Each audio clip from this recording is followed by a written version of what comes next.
కోరుతున్నాం. ఇక మరొక 5-10 నిమిషాలలో మన ముఖ్య అతిథి ఇక్కడికి విచ్చేస్తారు పాటు చేయడం జరిగింది. ఈ కార్యక్రమంలో కార్మికులందరూ పాల్గొని చివరి వరకు ఉండి కార్యక్రమాన్ని విజయవంతం చేయవలసిందిగా కోరుతున్నాం. ఇక మరొక 5-10 నిమిషాలలో మన ముఖ్య అతిథి ఇక్కడికి విచ్చేస్తారు.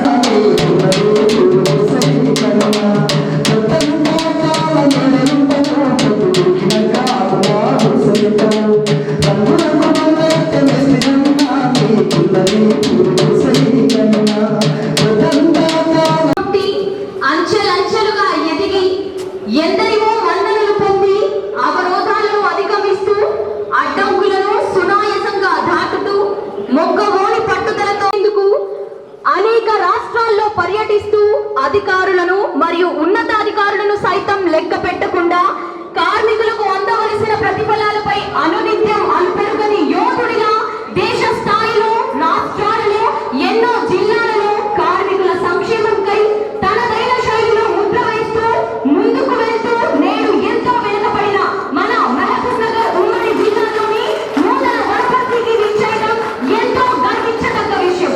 మరి ఇంతటి ఉన్నత స్థాయిలో ఉండి కూడా బీటీవీ సీఈఓ గారి ఆహ్వానం మేరకు బీటీవీ ఆధ్వర్యంలో వనపర్తి జిల్లా కార్మికుల కోసం మన చైర్మన్ గారు విచ్చేయడం మన కార్మికులందరికీ మంచి పరిణామం. కేంద్ర ప్రభుత్వ కార్మిక శాఖ మంత్రులు శ్రీ భూపేందర్ యాదవ్ మరియు హానరబుల్ మినిస్టర్ శ్రీ రామేశ్వర్ తేలి ఆధ్వర్యంలో కేంద్ర ప్రభుత్వ నిర్మాణ కార్మిక సంక్షేమ బోర్డు చైర్మన్ గా 2వ పర్యాయం కొనసాగుతున్న మన తెలుగు ముద్దు బిడ్డ గౌరవనీయులు శ్రీ శ్రీనివాస్ నాయుడు గారికి ఘన స్వాగతం పలుకుతూ మీ కరతాళ ఫోరం ఫర్ సోషల్ జస్టిస్ జాతీయ కోఆర్డినేటర్ బుద్దారం మురహరి గారిని హృదయపూర్వకంగా వేదికను అలంకరించవలసిందిగా కోరుతున్నాం.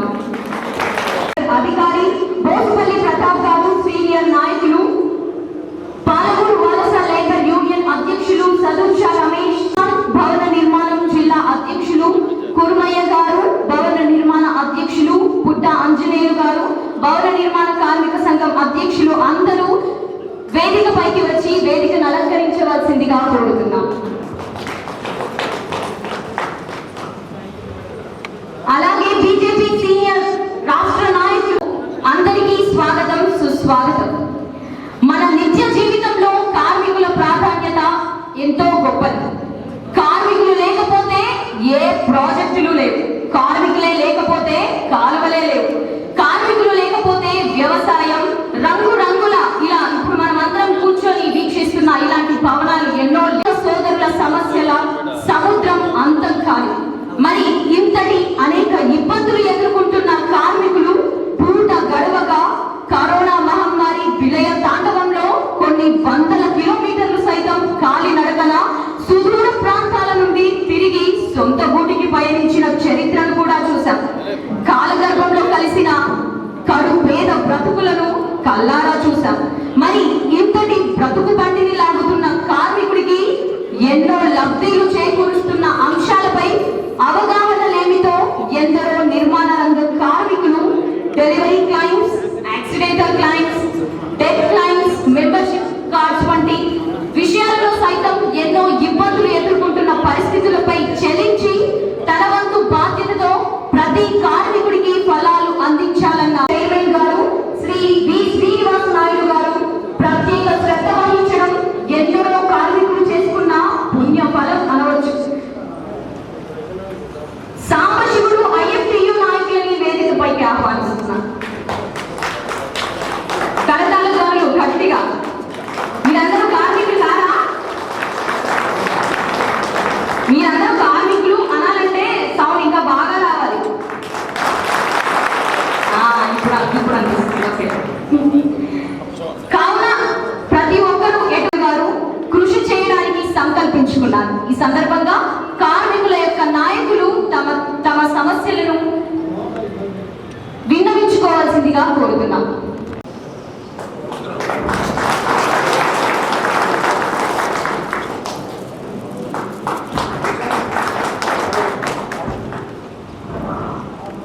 కార్మికులందరికీ ఇది ఒక శుభ పరిణామం.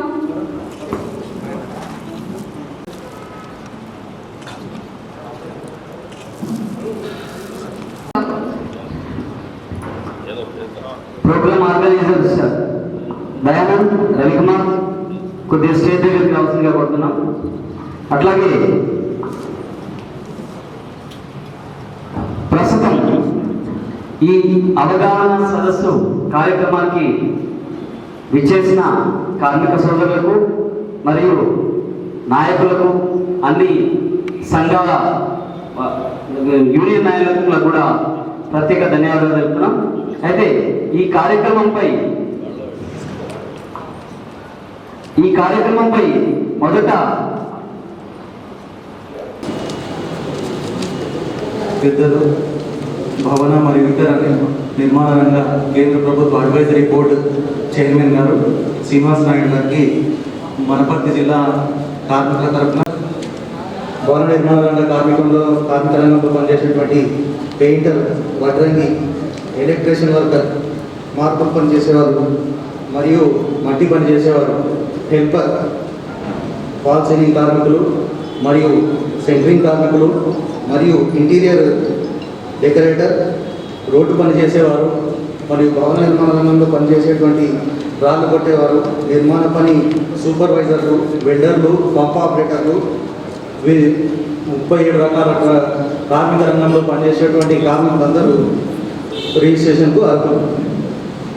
కార్మికుల యొక్క నమోదు 40 సంవత్సరాల్లోపు కలిగి ఉండాలి మరియు భవన నిర్మాణ కార్మికురాలు ఎవరైనా నమోదు చేసుకోవచ్చు.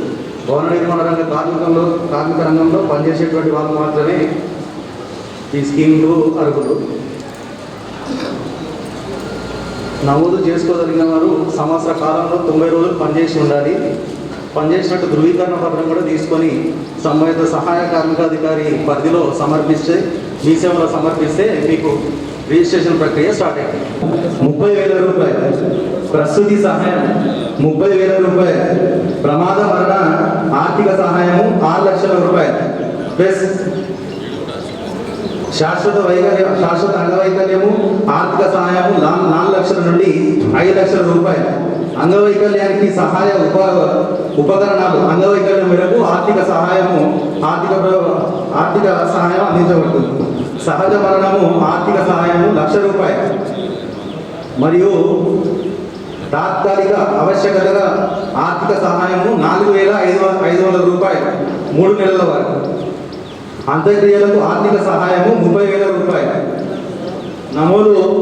నమోదైన కార్మికులకు మరియు వారి ఆధారితులకు నైపుణ్య శిక్షణ న్యాక్ ఆధ్వర్యంలో ఇవ్వబడుతుంది. రోజుకు 300 రూపాయలు స్టేఫండ్ కింద వాళ్ళకి ఇస్తారు. నమోదు కాని కార్మికులకు కూడా 50,000 రూపాయలు యాక్సిడెంట్ అండ్ డెత్కు ఇవ్వబడుతుంది.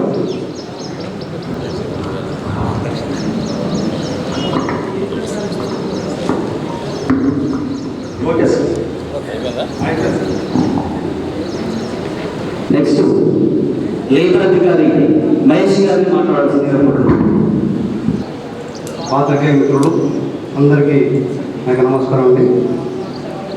అయితే భవన మరియు ఇతర నిర్మాణ రంగాల్లో 40 రూపాయలు చెల్లించి నమోదు చేసుకున్నట్లయితే సంక్షేమ మండలి బోర్డు ద్వారా వాళ్ళకు వివిధ పథకాలు అమల్లో ఉన్నాయని చెప్పేసి తెలియజేస్తున్నాము.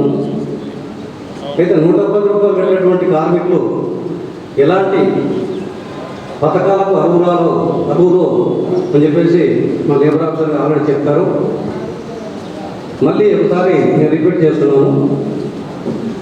110 రూపాయలు కట్టి, అంటే నిర్మాణ రంగంలో అంటే పెయింటర్స్ కానీ, మేస్త్రీస్ కానీ, వడ్రంగిలు కానీ, మరియు సెంటరింగ్ కార్మికులు కానీ, ప్లంబర్, వెల్డర్, ఫిట్టర్స్ లాంటి వాళ్ళు వివిధ కేటగిరీలకు నిర్మాణ రంగంలో ఎవరైతే పనిచేస్తున్నారో వాళ్ళందరికీ దీంట్లో చేరడానికి అర్హులుగా గుర్తిస్తాము.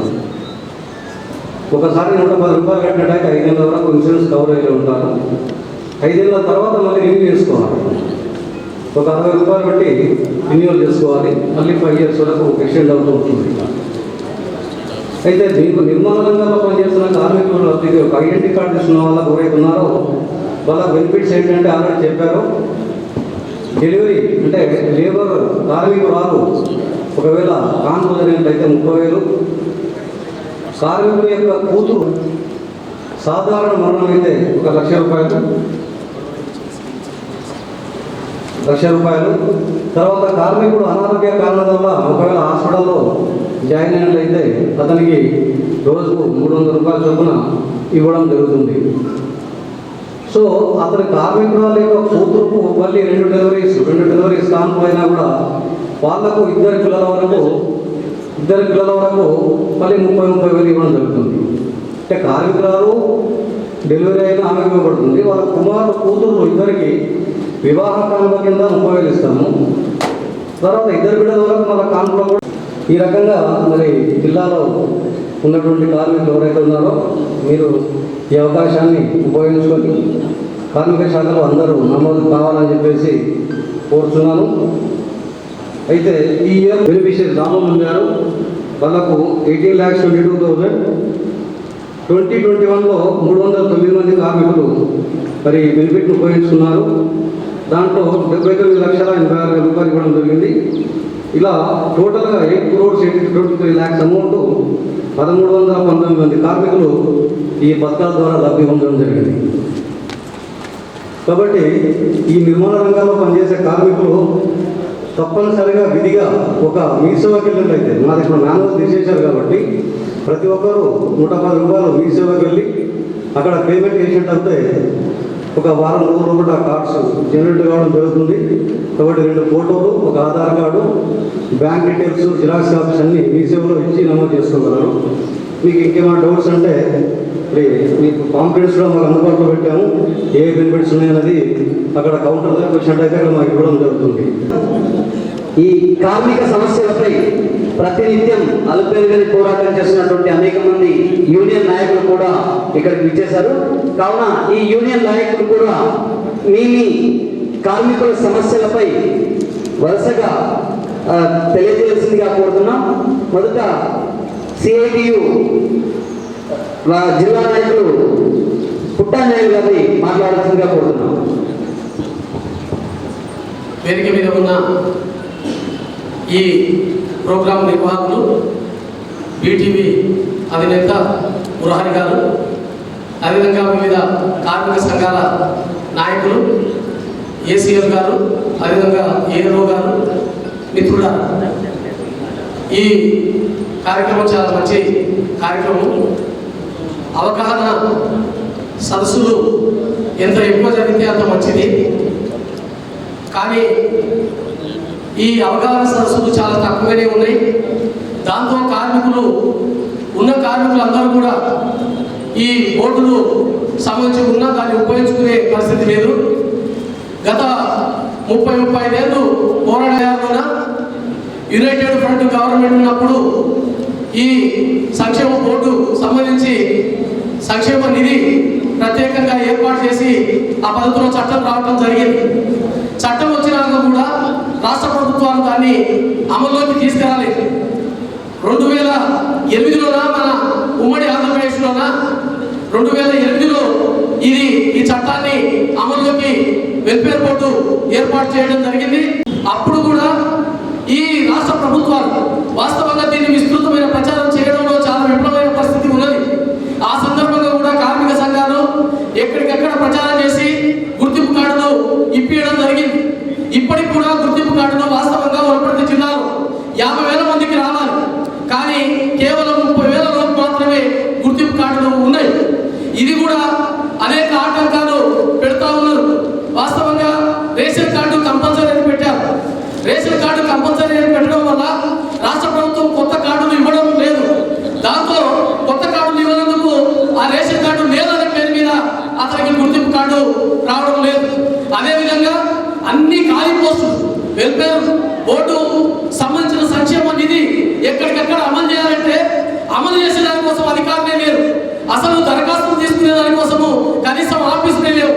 ఆఫీసు వనపర్తిలో ఏదో జిల్లా ఏర్పడింది కానీ ఏదో ఖాళీ ఉంది. జిల్లా ఏర్పడిన నాటి నుంచి ఈ రోజు వరకు ఏదో పోస్టు ఖాళీగా ఉంది. ఇన్ఛార్జి ఇప్పుడు మహేందర్ గారు మాట్లాడారు. కల్వకుర్తి ఏదో ఇక్కడికి వచ్చి ఇన్ఛార్జి అంటే ఈ పద్ధతుల్లో పనులు సక్రమంగా జరగడం లేదు. అదేవిధంగా జిల్లా ఏర్పడింది, డీసీఎల్ ఆఫీస్ లేదు.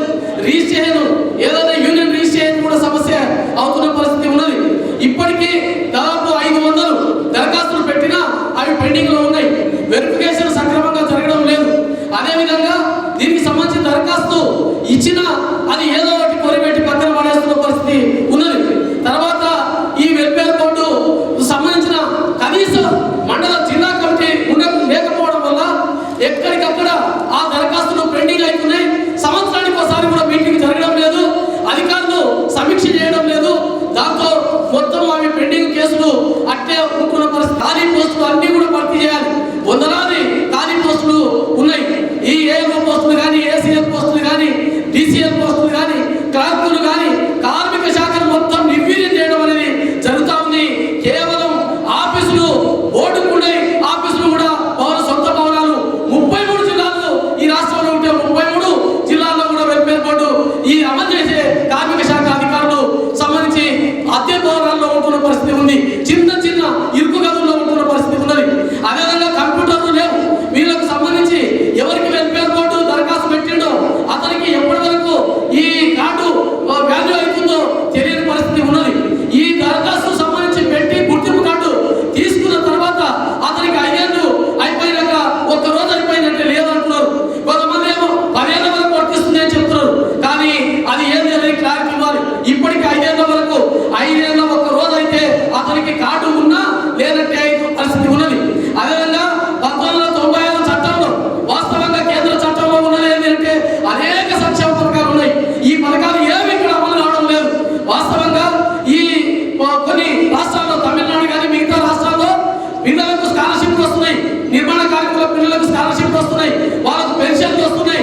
వాళ్ళ పిల్లలకు సంబంధించి అనేక స్కీములు అమలు చేస్తూ ఉన్నారు.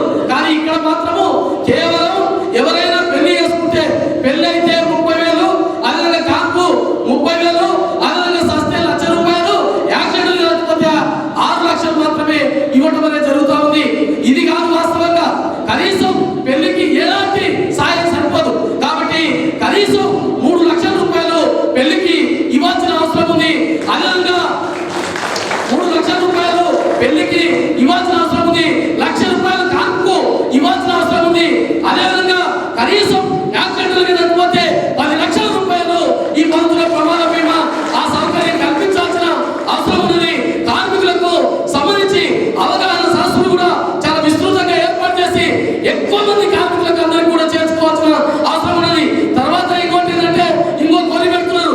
గుర్తింపు కార్డు కావాలంటే అక్కడ ఆ గ్రామంలో సర్పంచ్ సంతకం చేయాలి, పంచాయతీ సెక్రటరీ సంతకం చేయాలి. వాళ్ళు గుర్తింపు ఇవ్వాలనే పద్ధతిలో ₹1,400 కోట్ల డైవర్ట్ చేసి వేరే స్కీములకు ఆ ఖర్చు పెట్టడం అనేది జరిగింది. కాబట్టి అటువంటి అమౌంట్ వల్ల వెంటనే వెల్ఫేర్ బోర్డులో జమ చేయాలి.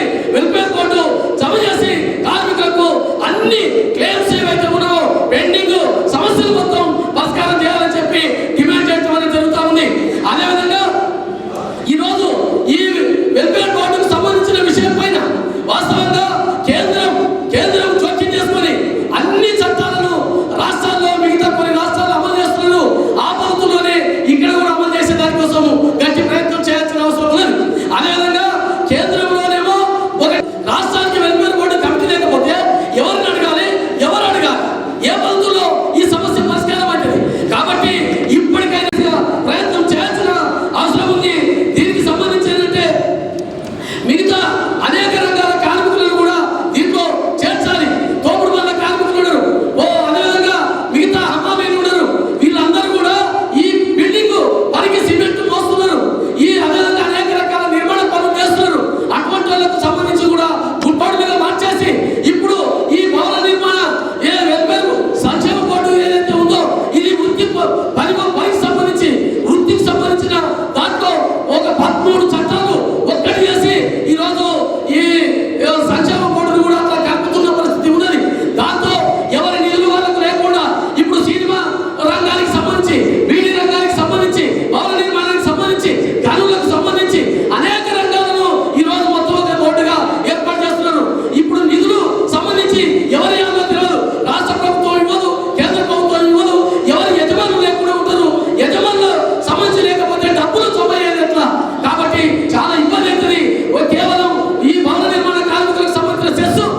ప్రస్తుతం కార్మిక సమస్యలు అనేటువంటి అంశం పైన అవగాహన మనం కల్పిస్తున్నాం కాబట్టి కార్మికులకు ఏ అంశాలపైన అయితే మనం అవగాహన కల్పించాలో వాటి సమస్యలను తీర్చేందుకే మన చైర్మన్ గారు మన వనపర్తి జిల్లాకు చేసి ఉన్నారు. కావున మీ సమస్యలను డిమాండ్ల రూపంలో తర్వాత వినతి పత్రాల రూపంలో మీరు ఇలాగ ప్రొవైడ్ చేస్తున్నారు. అయితే సమస్యల్ని ఇంకా అంటే ఈ లేబర్లో ఉండేటువంటి ఇంకా ఎన్నో అంశాలు ఉన్నాయి. వాటిని మీకు తెలిసినటువంటి విషయాల్ని కార్మికులకు మరియు ఇక్కడ జరుగుతున్నటువంటి అంశాలని మన చైర్మన్ గారికి తెలియజేసే విధంగా ఒక 2 నుంచి 3 నిమిషాల వ్యవధిలో మీ యొక్క ఆ విషయాన్ని తెలియజేయాలని చెప్పేసి కోరుతున్నాం. ఓకే. ఈనాటి భవన నిర్మాణ కార్మిక సంఘం అన్ని రంగాల సంఘాలకు సంబంధించిన అవగాహన సదస్సుకు అధ్యక్షత వహిస్తున్న విజీవి విలేకరి మురారి గారికి అభినందనలు. ఈ సదస్సుకు ముఖ్య అతిథులుగా ఇచ్చేసినటువంటి వెల్ఫేర్ బోర్డు కేంద్ర కమిటీ చైర్మన్ శ్రీనివాస్ నాయుడు గారికి ప్రత్యేకంగా సిఐటి నుండి అభినందనలు తెలియజేస్తున్నాం. వేదికను అలంకరించిన అన్ని కార్మిక సంఘాల నాయకులకు, భవన నిర్మాణ కార్మిక సోదరులకు, అధికారులకు, ముందు కూర్చున్న అందరూ విలేకరులకు, భవన నిర్మాణ కార్మిక సంఘం నాయకులకు, కార్మికులకు, మిగతా ప్రజాప్రతినిధులకు అందరూ కూడా ప్రత్యేకంగా వనపర్తి జిల్లా భవన నిర్మాణ కార్మిక సంఘం నుండి అభినందనలు తెలియజేస్తున్నాను. ఇప్పటికే మా పుట్ట ఆంజనేయులు గారు కేంద్ర రాష్ట్ర ప్రభుత్వాలు కార్మికులమైన విధానాలపైన భవన నిర్మాణ కార్మికులు ఏ విధంగా నష్టపోతున్నారు, ఏవి అమలు చేయాలని చెప్పేసి చాలా విషయాలు విపులంగా చెప్పడం జరిగింది. అందులో భాగంగా నేను 2-3 సూచనలు కూడా చేస్తాను. ఇప్పుడే అధికారులు 110 రూపాయలు మీ సేవల కంటే 110 రూపాయలు కాదు 150 రూపాయలు 200 వరకు మీ సేవ తీసుకుంటున్నారు. ఇది ఎంతవరకు కాదు. మీరేమో 110 చెప్తున్నారు, లబ్ధిదారులేమో ధరల జిల్లాలో 500 పైచలకు పెండింగ్ దరఖాస్తులు ఉన్నాయి. వాటి వెంటనే పరిష్కరించాలి. అదేవిధంగా ఈ జిల్లాకు ఏవో అధికారిగా ఉంటే కార్మికుల సమస్యలను ఎప్పటికప్పుడు పరిష్కరించడానికి ఉపయోగకరంగా ఉంటుంది. వచ్చుకున్నారు వాటిని పరిశీలన చేసి అధికారులను కూడా నియమించాలని చెప్పేసి మనం చేస్తున్నాను. రాష్ట్ర కమిటీలో ట్రేడ్ యూనియన్కి సంబంధించి కమిటీ అనేది అన్ని సంఘాలకు సంబంధించి కమిటీ ఉండాలి. అక్కడ లేదు, వనపర్తిలో కూడా లేదు. కాబట్టి కమిటీ నిర్మాణం చేస్తే కార్మికులకు మేలు చేకూరుస్తుంది. అధికారులతో ఎప్పటికప్పుడు చర్చ జరిగితే సమస్యలను పరిష్కారం చేయడానికి ఉపయోగకరంగా ఉంటుందని చెప్పేసి నేను మనవి చేస్తున్నాను. అదేవిధంగా భవన నిర్మాణ కార్మిక సోదరులందరూ కూడా వాళ్ళు బిల్డింగ్లు అంటే ఎత్తైన బిల్డింగ్లు, అందమైన బిల్డింగ్లు కలుపుతారు. కానీ వాళ్ళు ఉండే ఊరి గుడిసె ఇల్లు చాలా దయనీయమైన పరిస్థితులు ఉన్నాయి. కాబట్టి భవన నిర్మాణ కార్మికులకు అందరూ కూడా డబుల్ బెడ్రూమ్లు కేటాయించాలని చెప్పేసి ఖాళీ స్థలం ఉంటే 5 లక్షల రూపాయల నుంచి నిర్మాణం కొరకు సహకరించాలని మనం చేస్తున్నాను. అదేవిధంగా భవన నిర్మాణ కార్మికుల పిల్లలు చదువుతున్న వాళ్ళు ఉన్నారు. ఈ భవన నిర్మాణ నిధులు ఉండే స్కాలర్షిప్లు, అదేవిధంగా మరణానికి సంబంధించినవి ఏదైతే ఆంజనేయులు గారి దగ్గరలో ప్రమాదం ఇప్పటివరకు 6 లక్షల నుంచి 7 లక్షలు వస్తున్నాయి. దాన్ని పెంచాలి. అదేవిధంగా భవన నిర్మాణ కార్మికులు 60 సంవత్సరాల వరకు ఉంటే కార్డు ఉంటే అప్పటి వరకు చెల్లాలి. 60 సంవత్సరాలు దాటితే వాళ్ళకి కార్డు చెల్లదు.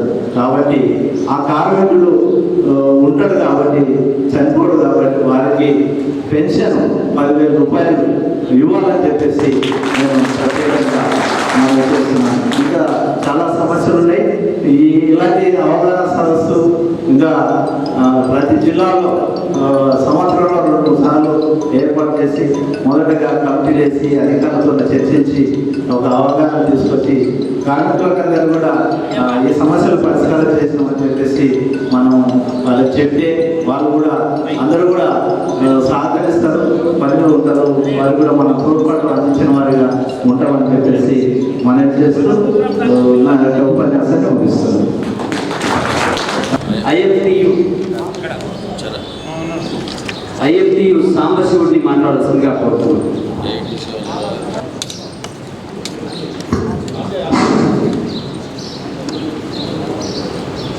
ఈరోజు ఏదైతే భవన నిర్మాణ కార్మికులకు అవగాహన సదస్సు నిర్వహిస్తున్న బీటీవీ మురారి గారికి, అదేవిధంగా ముఖ్య అతిథిగా విచ్చేసిన శ్రీనివాస్ నాయుడు గారికి, కేంద్ర బోర్డు చైర్మన్ గారికి, అదేవిధంగా సిఐటి నాయకులు, బిఎంహెచ్ఎస్ నాయకులు, తర్వాత టీఎన్టీఎస్ నాయకులు, ప్రధానంగా లేబర్ అధికారులు, ఏసీఎల్ గారు, ఏఓ గారు, తర్వాత సీనియర్ అసిస్టెంట్లు అందరికీ, అదేవిధంగా నాతోటి కార్మిక మిత్రులందరికీ వందనాలు తెలియజేస్తూ, భవన నిర్మాణ కార్మికులు సమస్యలు చాలా ఉన్నాయి. ఎందుకంటే చాలా సంవత్సరాల నుంచి భవన నిర్మాణ కార్మికులు తమ పనులు తాను చేసుకున్న సమయంలో అనేక ప్రమాదాలు జరిగిన సమయంలో కేంద్ర గవర్నమెంట్ 1996లో ఒక చట్టం తీసుకొచ్చింది. దాన్నే సంక్షేమం బోర్డు అనే చట్టం. అది మన దగ్గర అమలు కావడానికి 2009 అంటే 2008లో అమలుకు వచ్చిన 2009లో కార్డులు ఇవ్వడం జరిగింది. అయితే ఆ రోజు నుంచి ఈ రోజు వరకు దాదాపు 2009 నుంచి 2021 వరకు దాదాపు 12 సంవత్సరాలు కావస్తుంది. ఈ సమయంలో భవన నిర్మాణ కార్మికుల యొక్క సమస్యలు గతం కంటే కూడా ఇంకా ముందుకు ఎక్కువ వచ్చినాయి. ఉదాహరణ, ఆ రోజు 2009-10లో డెలివరీ అయితే 5,000 ఇచ్చేవాళ్ళు.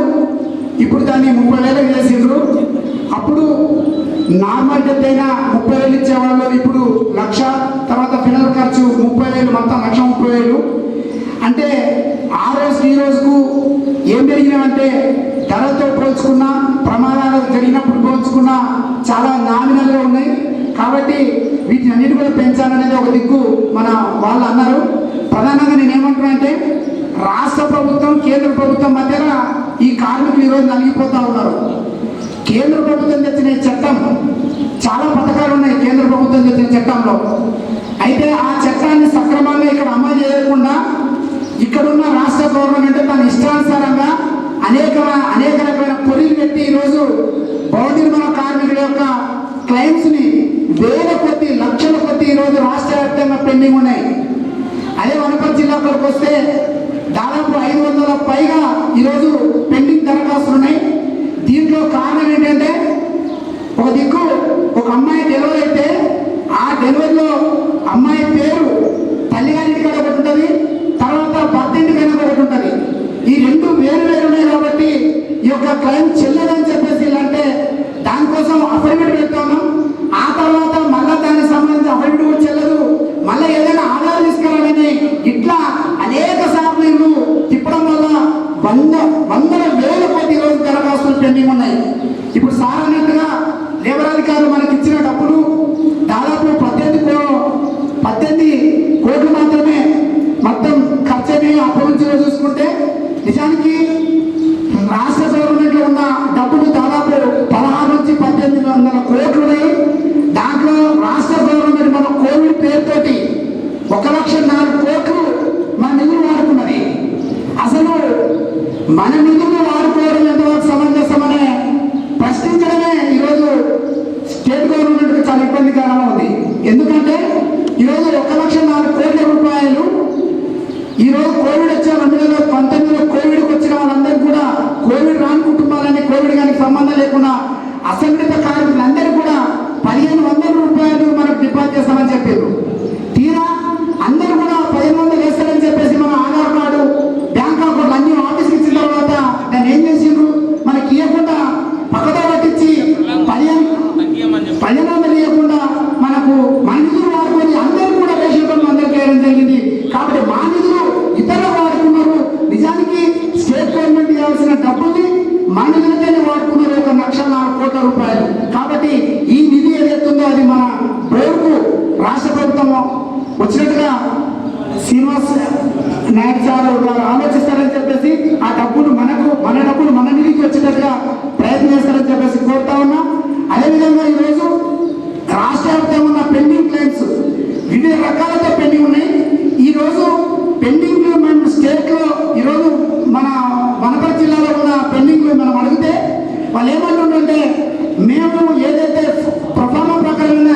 ఇస్తామని చెప్పినాం. కార్మికులందరూ ఎవరైతే గుర్తింపు కార్డు తెచ్చుకుంటారో వాళ్ళందరికీ స్కాలర్షిప్, వాళ్ళ కుటుంబాల్లో ఉన్న పిల్లలకి అందరికీ స్కాలర్షిప్ ఇవ్వాలని చెప్పి, ఎందుకంటే ఈ రెండు ముఖ్యమైనవి. పిల్లలు చదవాలంటే, కార్మికుల కుటుంబాల నుంచి పిల్లలు చదవాలంటే ఖచ్చితంగా స్కాలర్షిప్ ఉంటే మాత్రమే వాళ్ళు పేద కార్మికుల పిల్లలు కాబట్టి ఖచ్చితంగా స్కాలర్షిప్ ఉంటే మాత్రమే ఉపయోగం. కాబట్టి ఈ రెండు విషయాలు ఇక్కడ బోర్డు చైర్మన్ గారు ఉన్నారు కాబట్టి ఆయన దృష్టికి తీసుకుపోతున్నారు. కాబట్టి అనేక విషయాలు కూడా నా నాయకులు కార్మిక సంఘాలు చెప్పారు. కాబట్టి ముఖ్యంగా ఈ రెండింటి మీద కూడా దృష్టి పెట్టాలని చెప్పి కోరుతూ నాకు ఈ అవసరం అందరికీ మరొకసారి మా అమర్చింత మున్సిపాలిటీ తరఫున ప్రత్యేక ధన్యవాదాలు నేను ముగిస్తున్నాను.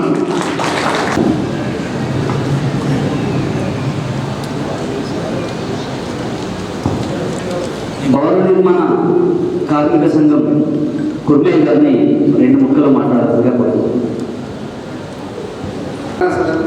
సదస్సుకు వచ్చిన ముఖ్య అతిథులు, అదేవిధంగా ఏకపైన ఉన్నటువంటి ఇతర సంఘాల పెద్దలు, ముందున్నటువంటి వాళ్ళని కూడా పేరు పేరున కృతజ్ఞతలు తెలియజేస్తూ భవన నిర్మాణ కార్మిక సంఘం జిల్లా అధ్యక్షులు. అయితే ఇంతకుముందు చాలా విషయాల్లో మనం మాట్లాడాలనుకుంటున్నాం. అయితే ఇప్పుడు ఈ చట్టం ఊరికే రాలేదు, ఈ కార్మిక చట్టం అనేది ముందుగా రాలేదు. ఎన్నో ఏళ్ళు పోరాటం చేస్తే కానీ చట్టం వచ్చింది. ఆ చట్టాన్ని అమలుపరచడంలో చాలా అవకతవకలు ఉన్నాయి. ఈ అవకతవకలు లేకుండా చూడాల్సినటువంటి అవసరం ఈ సంబంధిత అధికారులకు ఈ సదస్సు ద్వారా తెలియజేయడం అనేటువంటి సముచితమైనటువంటి విషయం. అయితే ఇప్పుడు వాస్తవంగా భవన నిర్మాణ రంగంలో పనిచేసేటువంటి కార్మికులందరినీ ఈ చట్టం సంబంధించి కార్మికులను గుర్తింపు కార్డు ఇచ్చేదాని కొరకు చేర్చాలి అంటే వాళ్ళంతా వాళ్ళు పోయి చేర్చుకుంటే కూడా కొన్ని సమస్యలు లేవనెత్తున్నటువంటి పరిస్థితులు ఉన్నాయి. అదేవిధంగా లేబరు ఎక్కడెక్కడ పనిచేస్తున్నారు, ఎక్కడెక్కడ ఏ మేస్త్రి కింద ఎంత పని చేస్తున్నారు, ఎక్కడెక్కడ కాంట్రాక్టర్ కింద పనిచేస్తున్నారు, వాళ్ళు వాస్తవాన్ని చెప్పాలంటే లేబర్ ఆఫీసర్ను పోయి గుర్తించి వాళ్ళకు విషయాలు చెప్పి మీరు మీకు చేర్చే లేబర్ కార్డు తీసుకుంటే అవగాహన కల్పించి లేబర్ ఆఫీసులో వాళ్ళను నమోదు చేసే పరిస్థితులు ఉంటే బాగుంటుంది అనేటువంటిది మేము కోరుతున్నాం. ఇంతకుముందు చాలా సందర్భాల్లో సంబంధిత అధికారులకు మేము వినతి పత్రాలు కూడా ఇవ్వడం అనేటువంటిది జరిగింది. అదేవిధంగా అట్లా చేర్పిస్తే బాగుంటుందని. అదేవిధంగా ఇక్కడ ఉన్నపటిలో లేబర్ ఆఫీస్ అనేటువంటిది లేదు, లేబర్ ఆఫీసులో సంబంధిత అధికారులు కూడా లేదు. ఇదే పరిస్థితి వనపర్తినే కాకుండా ఇతర జిల్లాలలో కానీ రాష్ట్రంలో కూడా అదే పరిస్థితి ఉంది. కాబట్టి లేబరు ఇంతకుముందు ఈ చట్టం లేనప్పుడు అసలు చాలా ఇబ్బందులు ఉండే. కానీ ఈ చట్టం వచ్చిన తర్వాత సెస్ ద్వారా భవన నిర్మాణ రంగానికి సంబంధించిన కార్మికులకు ఇప్పుడు సెస్ ద్వారా డబ్బు జమ అవుతుంది. ఆ డబ్బు ఖర్చు పెట్టేదాంట్లో కూడా సంబంధిత అధికారులు, అదేవిధంగా గవర్నమెంట్లో ఉన్నటువంటి దానికి సంబంధించినటువంటి మంత్రులు కానీ దీన్ని ఆ రకంగా చర్య తీసుకుంటే బాగుంటుందని చెప్పేసి నేను పదే పదే ఇక్కడ ఉన్న సంబంధిత అధికారులకు కోరుతా ఉన్నాను. కాబట్టి అదేవిధంగా కార్మికులు కూడా ఇప్పుడు జరుగుతున్నటువంటి పరిణామాలు, అదేవిధంగా చట్టం ఏంటి అనేటువంటి కూడా కార్మికులు కూడా తెలుసుకోవాల్సినటువంటి అవసరం ఉంది. ఈ సదస్సు పెట్టడం చాలా మంచిది. అదేవిధంగా జిల్లా సెక్రటరీ కాకుండా మండలాల్లో కూడా ఇట్లాంటి సదస్సు పెట్టి విషయాలు అవగాహన కల్పిస్తే బాగుంటుంది అనేటువంటిది కోరుతూ, అదేవిధంగా ఇప్పుడు ఈ చట్టం వచ్చినప్పుడు అమలు చేసేటువంటి అవకాశాలు ఉన్నప్పుడు కొన్ని ఇబ్బందులు ఇంటితో ఇంతకుముందే చెప్పిన సమస్యలు చెప్పినట్టుగా కొన్ని ఇబ్బందులు వస్తూ ఉన్నాయి. యాక్సిడెంట్ జరగడం, అదేవిధంగా మిగిలిన పడడం, ఇట్లాంటివి కూడా జరుగుతున్నటువంటి పరిస్థితులు ఉన్నాయి. దీన్ని దృష్టిలో పెట్టుకొని ఈ సంబంధిత అధికారులు ఎల్పర్పోర్ట్లో చేస్తే ఆ ఎల్పర్పోర్ట్కు సంబంధించినటువంటి చట్టం ద్వారా వచ్చేటువంటి పైసలను వాళ్ళకు వస్తాయి. కాబట్టి ఇంట్లో పేచి రాకుండా ఉంటుంది అనేటువంటి కూడా మనం గమనించాల్సినటువంటి అవసరం ఉంది. అదేవిధంగా ఇక్కడ వచ్చినటువంటి వాళ్ళు చాలామంది కార్మికులు, భవన నిర్మాణ రంగంలో కింద పనిచేసేటువంటి కార్మికులు, మేస్త్రీలు, స్త్రీలు వాళ్ళు కూడా రాలేదు. అట్లాంటి వాళ్ళకు ప్రధానంగా అవగాహన కల్పించాల్సినటువంటి అవసరం ఉంది అని చెప్పేసి కోరుతూ మాకు ఈ అవకాశం ఇచ్చిన మీ అందరికీ కృతజ్ఞతలు తెలియజేస్తూ ముగిస్తుంది. కార్మికులను ఉద్దేశించి బీజేపీ సీనియర్ నాయకులు ప్రతాప్ బోసుపల్లి గారిని ఒక 4 అంశాలు మాట్లాడవలసిందిగా కోరుతున్నాను. నేటి కార్మికుల అవగాహన సదస్సుకు అధ్యక్షత వహిస్తున్నటువంటి మురారి గారు, మన ముఖ్య అతిథి, భారత ప్రభుత్వం కార్మికుల సంస్థకు ఈ కార్యక్రమంలో పాల్గొన్నటువంటి మన కార్మిక సంఘ నాయకులు, ఇక్కడికి విచ్చేసినటువంటి సోదరులు, భారత ప్రభుత్వం ఏదైతే ప్రకటించిందో రాష్ట్ర ప్రభుత్వాలు చాలా జాగ్రత్తలు సరిగ్గా పనిచేయడం లేదు, అమలు చేయడం లేదు. ఇప్పుడే మన పెద్దలు చెప్పారు. నా విజ్ఞప్తి ఒకటే, ఇక్కడికి విచ్చేసిన వాళ్ళందరూ కూడా తమ తమ ప్రాంతంలో ఉన్న వాళ్ళకు నామోదు కార్యక్రమం చేయాలి.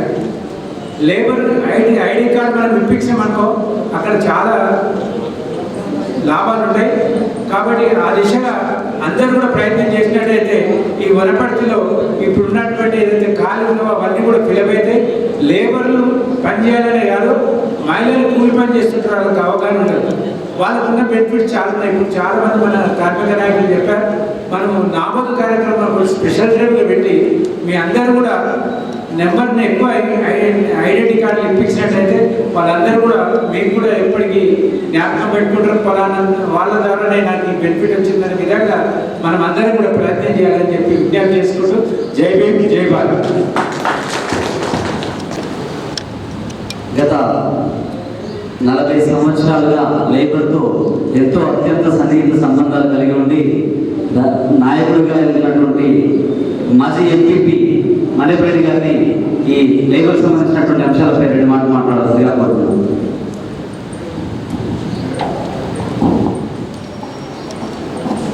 సభాధ్యక్షులు మురారి గారు, మరి ముఖ్య అతిథి శ్రీనివాసరావు గారికి, మరి వేదికపై ఉన్న అందరి పెద్దలకు, మరి విద్యా గ్రామాలకి చేసిన కార్మిక బంధువులకు, సోదర సోదరులందరికీ ధన్యవాదాలు తెలుపుతూ మనకి ఇన్సూరెన్స్ చేసుకోవాలి.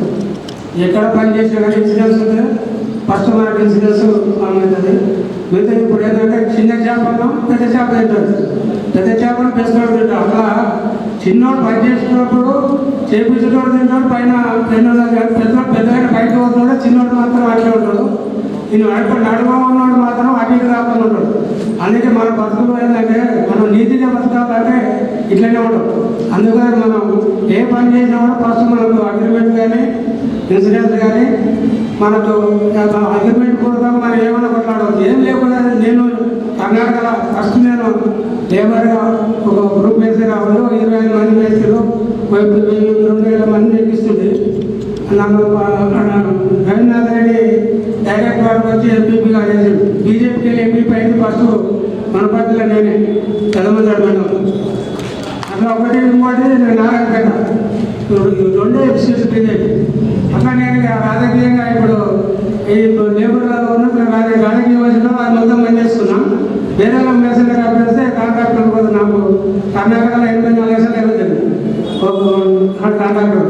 దానికి హైకోర్టులో కేసు చేసినాం. కానీ వాళ్ళు ఇంతవరకు రాహుల్ గాంధీ తెలుగు లెటర్ కూడా ఆ కర్ణాటకలో ఎక్కడో అక్కడే సైన్ చేసుకుంటారు, మనమే పట్టించుకోవాలి. అందుకే ఇప్పుడు మన తరపుకి వెళ్ళి మన విద్యార్థులు వచ్చినందుకు ఆన ద్వారా మనం ఏమైనా సాధించుకుంటామనే లెక్కతో నేను ఈ సమావేశాలకు రావడం జరిగింది. అందుకే నా వివరాలకు వెళ్ళి తీసుకుని ఆ ఢిల్లీలోనే ఆ సార్ కలిసి నేను కూడా రోజు కలుస్తామని చెప్పి ఈ సభాపూర్వకం జరిగింది. ఇప్పుడు ఏంటంటే టైం లేదు కాబట్టి 2-3 మాటలు ముగిస్తున్నాం కాబట్టి అందరికీ జై జై జగన్. Thank you. ముఖ్యంగా ఈ కార్మిక అవగాహన సదస్సు ఫోరం ఫర్ సోషల్ జస్టిస్ మరియు బీటీవీ ఆధ్వర్యంలో ముందు మన గౌరవ ముఖ్య అతిథి గారు శ్రీనివాస నాయుడు గారు ఒక దేశ స్థాయిలో కార్మిక సంక్షేమ బోర్డుకు చైర్మన్ గా ఉండి ఒక సాధారణ వ్యక్తిగా అందరితో మమేకమవుతూ ఆయన ఒక అంశం చెప్పారు. కార్మికులు అనేక విధాలుగా అనేక ఇబ్బందులు ఎదుర్కొంటూ ఉన్నారు. బట్ కార్మిక సంక్షేమ బోర్డుగా ఉన్నటువంటి నేను రాష్ట్రాల వారీగా అన్ని ప్రాంతాల్లో తిరుగుతూ ఉన్నాను. తెలంగాణ ప్రాంతంలో ఈ కార్యక్రమాన్ని చేపట్టేటువంటి విషయంలో అనేక ఇబ్బందులు కూడా ఎదురవుతున్నాయి. ఎందుకంటే ఈ కార్యక్రమం చేపట్టడానికి ఈ కార్మికులను కోఆర్డినేట్ చేసేటువంటి విధానంలో కొన్ని ఇబ్బందులు ఎదురవుతూ ఉన్నాయి.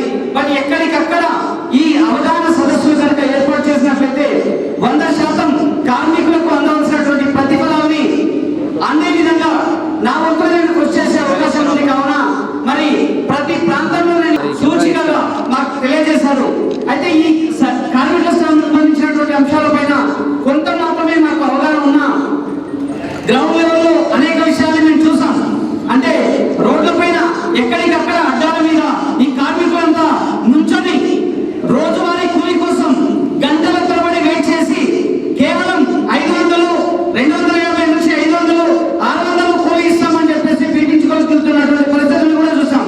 కానీ అక్కడ ఏ విధమైనటువంటి మరుగుదొడ్లు కానీ, మంచినీటి సౌకర్యం కానీ, రేకుల షెడ్లు కానీ ఇటువంటివి ఏవి కూడా అంటే కొన్ని సంవత్సరాల తరబడి మనం ఈ విషయాలు చూస్తూ ఉన్నాం.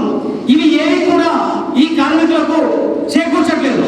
ఇదే అంటే వనపర్తి జిల్లాలోనే కాదు, ఎక్కడైనా తెలంగాణ రాష్ట్రంలో చూసినట్లయితే ఎక్కడ కూడా ఆ అవకాశాలు లేవు. ఇక క్లైమ్స్ విషయానికి వచ్చినట్లయితే అనేక ఇబ్బందులు ఎదుర్కొంటా ఉన్నారు. ఇక కార్డుల విషయానికి వచ్చినట్లయితే ఇంకా నీచాతి నీచం. ఈ విషయాలన్నీ కూడా అబ్జర్వ్ చేసి మేము కాస్త సమాచారాన్ని సేకరించిన తర్వాత 100% వనపర్తి జిల్లాలో ఇంకా ఎక్కువ మొత్తంలో ఇబ్బందులు ఎదుర్కొంటా ఉన్నారు అని చెప్పేసి ఢిల్లీ నుంచి అతన్ని మేము ఇక్కడికి రప్పించగలిగాం. కానీ దౌర్భాగ్యం ఏంటంటే వనపర్తి జిల్లాలో ఉండేటువంటి కార్మికులు ఇందాక పుట్టాజీ గారు చెప్పారు 30,000 మందికి పైగా ఈ మెంబర్షిప్ ఉంది అని. ఈ విషయాన్ని మేము మా ఛానల్ తరఫున, ఆర్గనైజేషన్ తరఫున, సోషల్ మీడియా తరఫున అనేక విధాలుగా మేము ప్రచారం చేశాం మీకోసమే. ఎందుకంటే ఈ కార్యక్రమం, ఈ అవగాహన సదస్సు మాకు కానీ లేదా ఇతరులకు కానీ ఏ అవసరం లేదు. కానీ కార్మికుల కోసం ఇంత మంచి ఉన్నతమైనటువంటి కార్యక్రమాన్ని మేము చేపడితే ఒక 10 నిమిషాలు లేదా 1 డే, ఎందుకంటే మనం ఎన్నో టైం కేటాయిస్తున్నాం. బయట చూసినట్లయితే యాక్సిడెంట్ అయిన తర్వాత ఆ ఫైల్ పట్టుకొని రోజుల తరబడి, నెలల తరబడి, సంవత్సరాల తరబడి అధికారుల చుట్టూ తిరుగుతూ ఉన్నాం. కానీ ఇటువంటి అవగాహన సదస్సుకి ఒక రోజు టైం కేటాయించి మనం ఇది తెలుసుకున్నట్లయితే ఏ అవసరం లేకుండా మనమే స్వయంగా ఈ మూమెంట్ చేసేటువంటి అవకాశం ఉంది అని చెప్పేసి కనీస ఆలోచన లేకుండా కూడా కొంతమంది వ్యవహరించినటువంటి తీరు కూడా మా దృష్టికి వచ్చింది. మేము ఏమంటున్నామంటే ఈ అవగాహన సదస్సు కేవలం కార్మికులకు, కార్మిక నాయకులకు, తర్వాత ఈ లేబర్ పని చేస్తున్నటువంటి ప్రతి ఒక్కరికి కూడా అవసరం అనేటువంటి ఉద్దేశంతో వనపర్తి జిల్లాలో ఇంతటి ఉత్తమమైనటువంటి ఉన్నతమైనటువంటి కార్యక్రమాలు చేపడితే మేము శ్రీనివాస నాయుడు గారు ప్రత్యేకంగా అంటే షెడ్యూల్ బిజీగా ఉన్నా కూడా మన కోసం ఢిల్లీ నుంచి నిన్ననైతే తిరుపతిలో ఉన్నారు. తిరుపతి నుంచి మన కోసం స్పెషల్ గా హైదరాబాద్ వెళ్ళి హైదరాబాద్ లో తన కార్యక్రమాలు చూసుకొని మళ్ళీ ఇక్కడికి వచ్చారు. అంటే ఇంత షెడ్యూల్ ఉన్నటువంటి వారు కూడా మన కోసం ఇక్కడికి రాగలిగారు. కానీ మన కార్మికులు మరి ఏ లోపమో నాకు తెలియదు, దాదాపు 250 నుంచి 300 మంది దాకా వచ్చారు వెళ్ళారు. కాస్త మనది సమయం లేదండి. నేను ఒకటే చెప్తున్నా, మీకు ఈ అంశాలపైన ఎంత అవగాహన ఉంటే, ఎంతటి ఉత్తమమైనటువంటి లబ్ధిని పొందడానికి అవకాశాలు ఉంటే వాటన్నిటిని కూడా పొందేటువంటి అవకాశం ఉంది. ఇక్కడికి వచ్చినటువంటి వారందరూ కూడా మీరు ఈ అవగాహన సదస్సులో మన చైర్మన్ గారు చెప్పేటువంటి అంశాన్ని తెలుసుకొని కనీసం మీరైనా మీ ద్వారా 10 మందికి తెలియజేసినట్లయితే 100% మీ కార్మికులందరూ కూడా ఐక్యతతో ముందుకుండి మీ సమస్యల్ని తీర్చుకోవడానికి అవకాశం ఉందని చెప్పేసి ఈ సందర్భంగా తెలియజేస్తున్నాను. తదుపరి విషయాలు మన శ్రీనివాస నాయుడు గారు, ముఖ్య అతిథి గారు మాట్లాడి మీకు ఈ అవగాహన కల్పిస్తారని చెప్పేసి కోరుకుంటాను. Thank you. సర్వ అధ్యక్షులు మురారి గారు, అదేవిధంగా ఈ కార్యక్రమానికి ఇచ్చేసినటువంటి కార్మిక సంఘ నాయకులు, సిఐటియు నేత ఆంజనేయులు గారు, ఐఎఫ్టియు సాంబశివుడు గారు, భవన నిర్మాణ కార్మిక సంఘం నుంచి కుర్మయ్య గారు, అదేవిధంగా నా సహచరులైనటువంటి పార్టీ మిత్రులు, ఎన్నో సంవత్సరాలుగా నాతో పాటు పనిచేస్తూ అడుగా కింది స్థాయి నుంచి ఈ స్థాయి జిల్లా స్థాయి వరకు వచ్చినటువంటి అనేక మంది నాయకులు ఇవాళ నాతో పాటు స్టేజ్ మీద ఉన్నారు. వారందరికీ కూడా మరొకసారి నేను హృదయపూర్వక శుభాకాంక్షలు తెలియజేస్తూ, నమస్కారాలు తెలియజేస్తూ, ముఖ్యంగా ఒక విషయం మీకు అందరికీ తెలియజేయాలి. ఈ కార్యక్రమానికి ఏర్పాటు చేయాలని చెప్పేసి చాలాసార్లు ఒత్తిడి తీసుకొచ్చి ఈ కార్యక్రమం నాకు ఎంతో టైట్గా షెడ్యూల్ ఉన్నప్పటికీ కూడా ఈ కార్యక్రమం కంపల్సరీగా పెట్టాలి వనపర్తిలో అని చెప్పేసి ఈ కార్యక్రమాన్ని మన మురారి గారు నా మీద ఒత్తిడి తీసుకొచ్చి ఈ కార్యక్రమాన్ని పెట్టించడం జరిగింది. అయితే మీకు అందరికీ మరొకసారి నేను క్షమాపణలు తెలియజేసుకుంటున్నాను. ఎందుకంటే నేను చాలా దూరం నుంచి బై రోడ్లో నేను రావడం జరిగింది. దానివల్ల ఉదయం కూడా లేట్ కావడం, ఈ విధంగా నేను కాలాతీతం అవడం మీకు అందరికీ మరొకసారి క్షమించాలని కోరుతూ, అదేవిధంగా ఇవాళ దేశంలో అనేక సంవత్సరాలుగా భవన నిర్మాణ కార్మికులు ఎదుర్కొన్నటువంటి సమస్యలపైన ఆ సమస్యలన్నింటిపైన కూడా కార్మిక నాయకులు, కార్మిక సంఘ నాయకులు ఎన్నో పోరాటాలు చేసి సాధించుకున్నటువంటి 1996లో చట్టం రూపొందించినప్పటికీ, అప్పుడు ఉన్నటువంటి యునైటెడ్ ప్రభుత్వంలో రూపొందించినప్పటికీ, రాబోయిన 1997-99లో ఉన్నటువంటి వాజ్పేయి ప్రభుత్వం దీన్ని ఇంప్లిమెంట్లోకి తీసుకురావడం జరిగింది. ఏది ఈ చట్టం, ఈ చట్టంలో ఉన్నటువంటి లోపాలు ఏమున్నాయి, ఈ చట్టాన్ని కింది స్థాయి వరకు తీసుకెళ్లాలని చెప్పేసి అప్పటి వాజ్పేయి ప్రభుత్వం దీన్ని కింది స్థాయి వరకు కూడా తీసుకురావడం. అదేవిధంగా మన రాష్ట్రంలో దాదాపు 2008లో రాజశేఖర రెడ్డి కళ్ళు తెరవడం జరిగింది. అప్పటి ముఖ్యమంత్రి, ఉమ్మడి రాష్ట్రంలో ఉన్నటువంటి ముఖ్యమంత్రి 2008లో దాదాపు 13 సంవత్సరాల తర్వాత మన రాష్ట్ర ముఖ్యమంత్రి అయినటువంటి, అప్పటి ఉమ్మడి రాష్ట్ర ముఖ్యమంత్రి అయినటువంటి రాజశేఖర రెడ్డి గారు కళ్ళు తెరిచి ఈ చట్టంలో రాష్ట్రంలో చాలా సమస్యలు ఎదుర్కొంటున్నారు, ఈ చట్టాన్ని కూడా మనం కూడా ఇంప్లిమెంట్ చేయాలనే ఉద్దేశంతో 2009లో గోపాల్ అనే వ్యక్తిని, విశాఖపట్నం సంబంధించిన వ్యక్తిని ఈ సంక్షేమ బోర్డుకు చైర్మన్గా నియమించడం జరిగింది. మిత్రులారా, మీకు అందరికీ మరొక విషయం చెప్తున్నాను. దాదాపు దేశంలో ఏదైతే వ్యవసాయ రంగ కూలీల తర్వాత అతిపెద్ద నిర్మాణ సంస్థ ఏదైతే ఉందో ఇవాళ భవన నిర్మాణ రంగం అని చెప్పేసి ఈ సందర్భంగా మీకు అందరికీ తెలియజేస్తున్నాను. ఇవాళ దేశంలో అనేక వేల కోట్ల మంది ఇవాళ భవన నిర్మాణ కార్మికులు పనిచేస్తున్నారు. కానీ వారందరి సమస్యలు విని ఈరోజు వాటన్నింటినీ పరిష్కరించే విధంగా గత 7 సంవత్సరాల కాలంలో మన ప్రియతమ ప్రధానమంత్రి నరేంద్ర మోడీ గారు అనేక సంక్షేమ కార్యక్రమాలను తీసుకురావడం జరిగింది. ఇవాళ మిత్రులారా, నేను ఇవాళ ఈ చైర్మన్గా రెండోసారి కూడా నియుక్తి, దాదాపు 2017లో మొదటిసారి నియుక్తి, అనేక రాష్ట్రాల్లో నేను పర్యటించడం, అనేక రాష్ట్రాల్లో ఉన్నటువంటి సమస్యలను ప్రభుత్వం దృష్టికి కేంద్ర ప్రభుత్వం దృష్టికి తీసుకెళ్లడం, వాటి ద్వారా కూడా కింది స్థాయి వరకు కూడా రాష్ట్ర ప్రభుత్వాల మీద ఒత్తిడి తీసుకొచ్చి వీటన్నింటినీ కూడా ఇంప్లిమెంట్ చేసే విధంగా కూడా కేంద్ర ప్రభుత్వం ప్రయత్నం చేస్తూ ఉంది. కాబట్టి చేస్తున్నప్పటికీ కూడా ఇప్పటికీ మన రాష్ట్రంలో, చాలా రాష్ట్రాల్లో సమస్యలు అనేవి ఇంతవరకు కూడా పరిష్కారం అనేది జరగడం లేదనేది చాలా విచారించదగ్గ విషయం. కానీ ఇవాళ మన రాష్ట్రానికి, తెలుగు రాష్ట్రాలు ఏదైతే ఉన్నాయో, మన తెలుగు రాష్ట్రాల్లో 2 సమస్యలు అనేవి ఇవాళ 7 సంవత్సరాలుగా మనం తెలంగాణను సాధించుకున్నాం. ఈ 7 సంవత్సరాల కాలంలో భవన నిర్మాణ కార్మికులు ఏదైతే ఉన్నారో ఉమ్మడి రాష్ట్రంలో దాదాపు 15 లక్షల మంది, అప్పటి సెన్సస్ ప్రకారం 15 లక్షల మంది రిజిస్ట్రేషన్ అయినట్టు, అదేవిధంగా ఏదైతే కొత్త రాష్ట్రంలో 11 లక్షలు, నాకు 7 సంవత్సరాల కాలంలో 11 లక్షలు రిజిస్ట్రేషన్ అయ్యారు. ఇప్పుడు ప్రస్తుతం దాదాపు 22 లక్షల వరకు రిజిస్ట్రేషన్ అయినప్పటికీ దాదాపు ఫోర్స్లో ఉన్నటువంటి వ్యక్తులు కేవలం 8 లక్షలు మాత్రమే. ఈ ఫోర్స్లో ఏదైతే ఉన్నారో, ఏదైతే ఆధార్ కార్డు కావచ్చు, రేషన్ కార్డు కావచ్చు, బ్యాంక్ అకౌంట్ కావచ్చు, వీటన్ని ఫోన్ అప్డేట్ కావచ్చు, వీటన్నింటినీ కూడా మనం ఏదైతే మనం రాష్ట్ర ప్రభుత్వం కానీ కేంద్ర ప్రభుత్వం కానీ ఏ సంక్షేమ కార్యక్రమాన్ని కూడా ఇవ్వాలన్నా కూడా రిజిస్ట్రేషన్ అనేది ఇంపార్టెంట్. కాబట్టి ఈ రిజిస్ట్రేషన్ ఉన్నట్లయితేనే కానీ ఈ ప్రతి సంక్షేమ కార్యక్రమాన్ని కూడా అందించే విధంగా 2 రాష్ట్ర ప్రభుత్వాలు కూడా ప్రయత్నం చేస్తాయని చెప్పేసి ఈ సందర్భంగా మీకు తెలియజేస్తూ, అదేవిధంగా మన రాష్ట్రంలో 8 లక్షల మంది కూడా ఫోర్స్లో ఉన్నట్లు రాష్ట్ర ప్రభుత్వం కేంద్ర ప్రభుత్వానికి నివేదిక ఇవ్వడం జరిగింది. అదేవిధంగా ఈ అవగాహన సదస్సులు అనేవి వాళ్ళ మిత్రులు మురళి గారు కావచ్చు, ఆంజనేయులు గారు కావచ్చు, ఐఎఫ్టీయూ సాంబశివుడు గారు కావచ్చు, ఎవరు చెప్పినా కూడా అవగాహన కార్యక్రమాలు, అవగాహన సదస్సులు అనేవి ఇవాళ జిల్లా స్థాయి నుంచి మండల స్థాయి వరకు గ్రామ స్థాయి వరకు జరిగినట్లయితేనే వీరికి ఎవరైతే భవన నిర్మాణ కార్మికులు ఎవరైతే ఉన్నారో వారికి అందించే సంక్షేమ కార్యక్రమాలు ప్రతిదీ గ్రామ స్థాయి నుంచి ప్రతి ఇంటి వరకు కూడా తీసుకెళ్లే బాధ్యత మన కార్మిక సంఘ నాయకులందరిపైన కూడా ఉందని చెప్పేసి ఈ సందర్భంగా మీకు తెలియజేస్తున్నాను మిత్రులారా.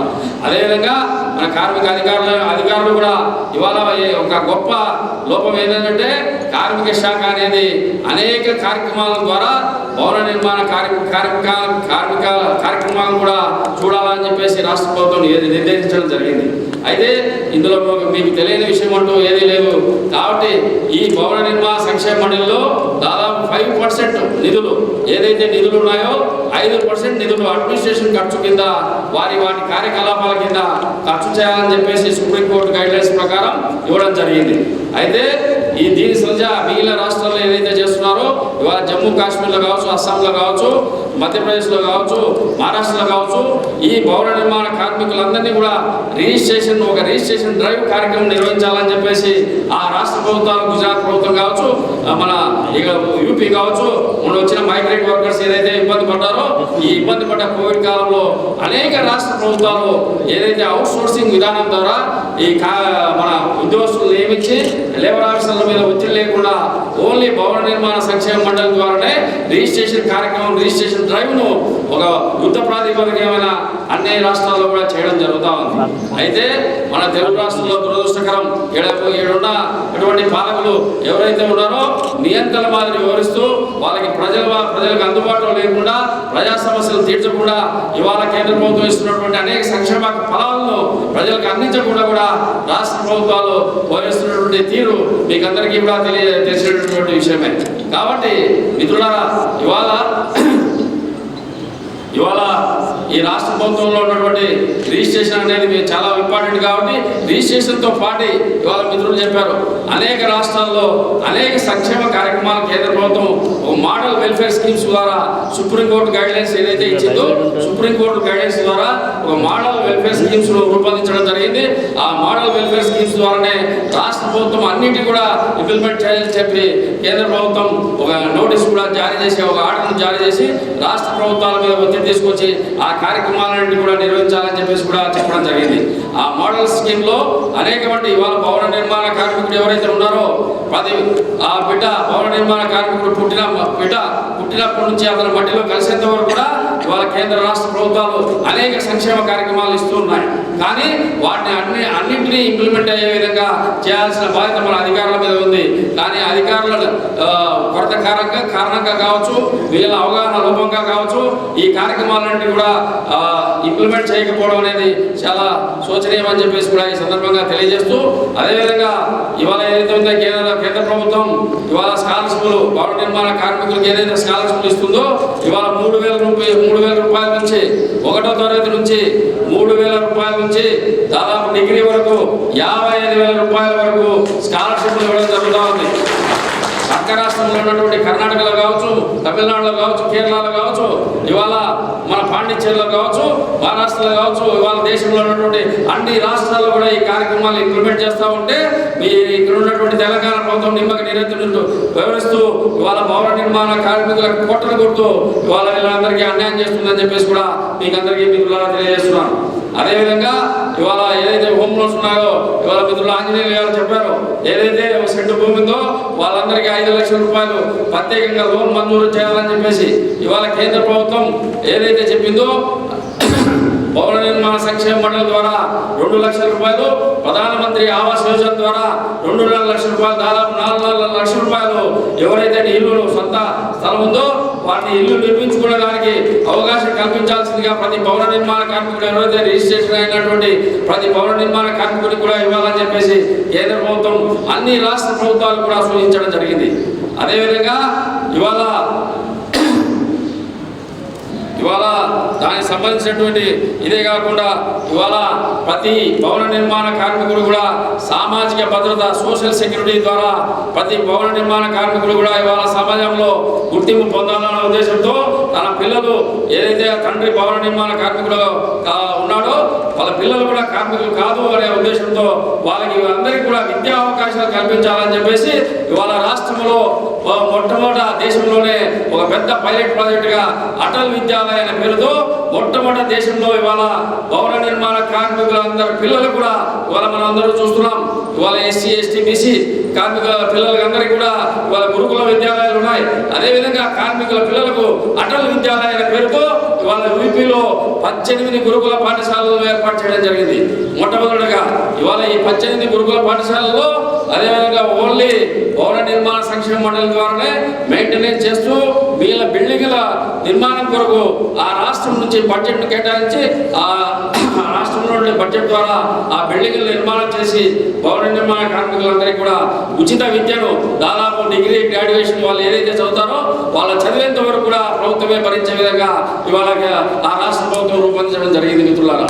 ఇవాళ అదేవిధంగా అన్ని రాష్ట్రాల్లో కూడా ఈ కార్యక్రమాన్ని ముందుకు తీసుకుపోవాలనే ఉద్దేశంతో మేము ప్రతి రాష్ట్రంలో కూడా పర్యటించడం, ప్రతి రాష్ట్రంలో ఆ రాష్ట్ర ప్రభుత్వాల యొక్క పనితీరును సమీక్షించడం, ఆ సమీక్షించిన పనితీరు ద్వారా కేంద్ర ప్రభుత్వాన్ని నివేదించి దాన్ని ఇంప్లిమెంట్ అయ్యే విధంగా ఆ రాష్ట్ర ప్రభుత్వాల మీద ఒత్తిడి తీసుకురావడం జరుగుతూ ఉంది. అదేవిధంగా మిత్రులారా, ఇవాళ రాష్ట్రంలో ఇవాళ ఫస్ట్ కోవిడ్ కావచ్చు, సెకండ్ కోవిడ్ కావచ్చు, ఫస్ట్ కోవిడ్లో అనేక సంక్షేమ కార్యక్రమాలను మనం చాలామంది భవన నిర్మాణ కార్మికులు కావచ్చు, వలస కార్మికులు కావచ్చు, మనం చాలా ఇబ్బందులు పడ్డాం. వాళ్ళ తిండి లేని పరిస్థితుల్లో కూడా మన కార్మికులందరూ కూడా మనం చాలా కష్ట నష్టాలు పడి పడలేక చాలా ఇబ్బందులు పడ్డారు. వాటి దృష్ట్యా ఇవాళ మన భారత ప్రధానమంత్రి నరేంద్ర మోడీ గారు ఇవాళ ప్రతి కార్మికుడు కూడా తిండి లేకుండా ఉండేదానికి వీల్లేదు, వారి అకౌంట్లో డైరెక్ట్గా దాదాపు 1000 రూపాయల నుంచి 10,000 రూపాయల వరకు రాష్ట్ర ప్రభుత్వం భవన నిర్మాణ సంక్షేమ మండలి ద్వారా వారి అకౌంట్ ద్వారా డైరెక్ట్గా వాళ్ళ అకౌంట్లో వేయాలని చెప్పేసి చెప్పడం జరిగింది. కానీ మన రాష్ట్రంలో ఉన్న 2 తెలుగు రాష్ట్ర ప్రభుత్వాలు కూడా నిమ్మక నీరెత్తుకుంటూ వివరించి ప్రతి భవన నిర్మాణ కార్మికులు ఇంతవరకు సింగిల్ రూపాయి వేసిన పాపాన పోలేదని చెప్పేసి ఈ సందర్భంగా మీకు తెలియజేస్తూ, అయితే మీకు తెలియని విషయం అంటూ ఒకటి ఉంది, దాన్ని కూడా మీకు చెప్పాలని కూడా ఈ సందర్భంగా చెప్పాలనుకుంటున్నాను. కాబట్టి ఏదైతే రాష్ట్ర ప్రభుత్వం ఉందో దాదాపు ప్రతి 125 కోట్ల రూపాయలను మీ అందరి అకౌంట్లో వేసామని చెప్పేసి మాకు నివేదిక ఇవ్వడం జరిగింది. అయితే ఎంతమందికి ఇచ్చారయ్యా అంటే 8,35,400 మందికి మేము ప్రతి అకౌంట్లో డబ్బులు వేసాము అని చెప్పేసి కేంద్ర ప్రభుత్వానికి నివేదించడం జరిగింది. వీటన్నిటి కూడా మిత్రులారా, మీకు ఎవరైనా మీ అకౌంట్లో రాష్ట్ర ప్రభుత్వం డబ్బులు వేసినట్టు విధంగా మీకు ఏదైనా ఆధారం ఉందా? కాబట్టి వీటన్నిటి కూడా మీరు గ్రామ స్థాయి నుంచి మండల స్థాయి నుంచి మీరు నిర్ణయించాల్సిన అవసరం ఉంది. వీటన్నిటిని కూడా రాష్ట్ర ప్రభుత్వం మీద ఒత్తిడి తీసుకొచ్చి మీ డబ్బులను, మీ హక్కును సాధించుకునే విధంగా మీరు అందరూ ప్రయత్నం చేయాల్సిన అవసరం కూడా ఉందని చెప్పేసి కూడా ఈ సందర్భంగా మీకు అందరికీ తెలియజేస్తూ, అదేవిధంగా మిత్రులందరూ చెప్తున్నారు దాదాపు ఈ కోవిడ్ సందర్భంగా 1,004 కోట్ల రూపాయలు నిధులను దుర్వినియోగం చేయడం జరిగింది. ఈ సందర్భంగా నేను రాష్ట్ర కార్మిక సంఘ మంత్రిని నేను అడగడం జరిగింది, ఏమంటే 1,004 కోట్ల రూపాయలు నిధులు దుర్వినియోగమయ్యాయి అంటున్నారు, దాని ఖర్చులు వివరాలు ఏంటి అని చెప్పి నేను సూచనగా ఓరల్గా అడగడం జరిగింది. కానీ ఆయన ఓరల్గానే సమాధానం చెప్తూ, తమ్మి ఏమి ఆధారం లేవు, ఏమి లేవు, మేమేదో ఖర్చు పెట్టారు, వాళ్ళ అధికారులు ఖర్చు పెట్టారు, నాకు కూడా విషయం తెలియదని చెప్పడం జరిగింది. కాబట్టి ఇవాళ రాష్ట్ర కార్మిక శాఖ అధోగతి పాలై ఇవాళ పరిస్థితుల్లో ఉందంటే ఇవాళ భవన నిర్మాణ కార్మికుడికి ఏ విధంగా న్యాయం జరుగుతుంది అని చెప్పేసి ఈ సందర్భంగా మిమ్మల్ని అందరినీ రాష్ట్ర ప్రభుత్వాన్ని ప్రశ్నిస్తున్నాను. కాబట్టి వీటన్నిటి కూడా కేంద్ర ప్రభుత్వం ఒక సబ్ కమిటీని వేయడం, ఒక ఎంపీ ద్వారా కావచ్చు సబ్ కమిటీ చేసి ఆ సబ్ కమిటీ ద్వారా మేము భవన నిర్మాణ కార్మిక సంక్షేమ మండలిలో ఈ గత 7 సంవత్సరాల్లో కార్యక్రమాలు జరిగినటువంటి పనితీరును ఒక రోజంతా సమీక్షించి దాని మీద స్పెషల్ ఆడిట్ ద్వారా కూడా మేము లెక్కలు చూడడం జరుగుతుంది. వీటన్నిటి కూడా మేము ఒకవేళ అవసరమైతే సిబిఐ ఎంక్వైరీ కూడా కోరడం జరుగుతుంది. కాబట్టి ఈ సందర్భంగా మీకు అందరికీ తెలియజేస్తూ, మీకు అందరికీ న్యాయం చేసే విధంగా కేంద్ర ప్రభుత్వం ప్రయత్నిస్తుందని చెప్పేసి మేము ఈ సందర్భంగా తెలియజేస్తున్నాం మిత్రులారా. అదేవిధంగా ఇవాళ రాష్ట్ర ప్రభుత్వం వేస్తున్నటువంటి తీరును మనం అందరం కూడా ప్రశ్నించాల్సి, మన కార్మిక సంఘ నాయకులు అయితే ఎవరైతే ఉన్నారో వాళ్ళందరూ ప్రశ్నించుకోవాల్సిన అవసరం ఉంది. కాబట్టి మీరు అందరూ కూడా ఏదైతే హోమ్ లోన్స్ కావచ్చు, మిగిలిన పథకాలు ఏదైతే ఉన్నాయో వీటన్ని కూడా ఇంప్లిమెంట్ చేయాల్సిన బాధ్యత రాష్ట్ర కార్మిక శాఖ మీద ఉంది. కాబట్టి రాష్ట్ర కార్మిక శాఖ పని చేయాలి అంటే మనమందరం ఒత్తిడి చేయాలి. మనమందరం ఒత్తిడి చేయాలి అంటే మనందరికీ అవగాహన ఉండాలి. కాబట్టి గ్రామ స్థాయి వరకు కూడా మనం ఈ అవగాహన క్యాంపులను మన సభ్యుల ద్వారానే కల్పించుకొని వాటి ద్వారా మనం నిర్మాణం చేసి వాటి ద్వారా రాష్ట్ర ప్రభుత్వం చేస్తున్నటువంటి కార్యక్రమాల మీద మన హక్కులను సాధించుకునే విధంగా ప్రయత్నం చేయాలని చెప్పి ఈ సందర్భంగా తెలియజేస్తూ మరొక విషయం తెలియజేస్తున్నాను. అదేవిధంగా చివరగా ఇవాళ ఎంతోమంది భవన నిర్మాణ కార్మికుల్లో ఎస్సీ, ఎస్టీ, బీసీ కార్మికులు ఉన్నారు. అదేవిధంగా ఈ ఎస్సీ, ఎస్టీ, బీసీకి సంబంధించిన కార్మికులు ఎవరైతే ఉన్నారో కోవిడ్కి సంబంధించి ఎవరైతే కుటుంబ పెద్ద ఎవరైతే ఆయన భర్త కావచ్చు, ఆమె భార్య కావచ్చు, ఎవరైతే మరణిస్తున్నారో వాళ్ళందరికీ ఉపాధి అవకాశం కల్పించాలని చెప్పేసి కేంద్ర ప్రభుత్వం స్మైల్ అనే పథకం ద్వారా ఒక 5 లక్షల రూపాయలు వాళ్ళకి ఉపాధి అవకాశాలు కల్పించాలని చెప్పేసి నిర్ణయించడం జరిగింది. ఈ పథకం అన్ని రాష్ట్రాల్లో ఇంప్లిమెంట్ అవుతున్నప్పటికీ మన రాష్ట్రంలో ఏదైనా ఎవరికైనా ఈ పథకం కింద మీకు తెలియదు. ఈ 5 లక్షల రూపాయల్లో 1,00,000 రూపాయలు సబ్సిడీ కింద 4 లక్షల రూపాయలు మీరు ఏదైతే గొర్రెలు కావచ్చు, దానికి సంబంధించిన డైరీ ఫామ్ కావచ్చు, గేదెలు కావచ్చు, ఏదైతే పెట్టుకుంటారో పనిముట్ల వ్యవహారం కావచ్చు ఏదైతే ఉందో వీటన్నీ చెప్పి 4 లక్షల రూపాయల లోన్ మంజూరు చేయడం జరుగుతుంది. ఈ స్మైల్ ద్వారా ఎస్సీ ఎస్టీ బీసీకి సంబంధించిన కార్మికులందరికీ కూడా ఏదైతే కోవిడ్తో కుటుంబ పెద్ద మరణించినటువంటి కార్మికులు ఉన్నారో వాళ్ళందరికీ కూడా ఈ విషయాలన్నింటినీ కూడా మనం కార్మికులందరికీ కూడా అవగాహన కల్పించి మనం దాని ద్వారా మనం రిజిస్ట్రేషన్ అనేది ఇంపార్టెంట్ కాబట్టి ఆ రిజిస్ట్రేషన్ ద్వారా కూడా మనం ఈ విషయాలన్నింటినీ కూడా కింది స్థాయి వరకు తీసుకెళ్లాలని చెప్పేసి కూడా తెలియజేస్తూ, ముఖ్యంగా మన కార్మిక అధికారులు అయినటువంటి మహేష్ గారు, మన మిగిలిన అచ్చంపేట సంబంధించిన కార్మిక అధికారి ఆయన నాతో పాటు దాదాపు 2 కార్యక్రమాల్లో పాల్గొన్నారు. వారికి కూడా కొంతవరకే ఈ విషయాలన్నీ తెలుసు. రాష్ట్రంలో జరుగుతున్నటువంటి విషయాలు వాళ్ళకు కూడా కొన్ని విషయాలు కూడా తెలియకపోవచ్చు. కాబట్టి నేను వీటన్నిటి కూడా సెల్ఫ్ డిక్లరేషన్ అనేది కూడా ఇంపార్టెంట్. సెల్ఫ్ డిక్లరేషన్ ద్వారానే కేంద్ర ప్రభుత్వం సూచించడం జరిగింది. ఏదైతే మీకు రిజిస్ట్రేషన్ ఇవాళ సమస్యలు ఉన్నాయో ఈ సెల్ఫ్ డిక్లరేషన్ సంబంధించినది దాదాపు మేము 3 సంవత్సరాల కిందటే అన్ని రాష్ట్ర ప్రభుత్వాలు కూడా ఇవ్వడం జరిగింది. ఎవరి దగ్గరికి పోయి మేము సర్టిఫికేషన్ చేయాల్సిన అవసరం లేదు. మేము ఇచ్చే నోటరీ ద్వారా సెల్ఫ్ డిక్లరేషన్ పౌర నిర్మాణ కార్మికుడిని నేను దీనికి సంబంధించిన నోటరీ ఏదైతే ఉందో ఆ నోటరీ ద్వారానే రిజిస్ట్రేషన్ చేసుకోవచ్చు అని చెప్పేసి మేము ఇవ్వడం జరిగింది. వీటన్నిటినీ కూడా మేము రాష్ట్ర ప్రభుత్వాలు ఇవాళ తొక్కి పెట్టేసి కార్మికులు అందకుండా ఇవాళ మీ సంక్షేమ పథకాలు ఏదైతే ఉన్నాయో అవి చెందకుండా వాళ్ళ రాష్ట్ర ప్రభుత్వాలు నడుస్తున్నటువంటి తీరు పైన కేంద్ర ప్రభుత్వం ఉక్కుపాదంతో వీటన్నింటినీ కూడా ఇది చేస్తుందని చెప్పేసి కూడా తెలియజేస్తూ ఈ అవకాశం ఇచ్చినటువంటి పెద్దలందరికీ కూడా మరొకసారి నేను ధన్యవాదాలు తెలియజేస్తున్నాను. కూడా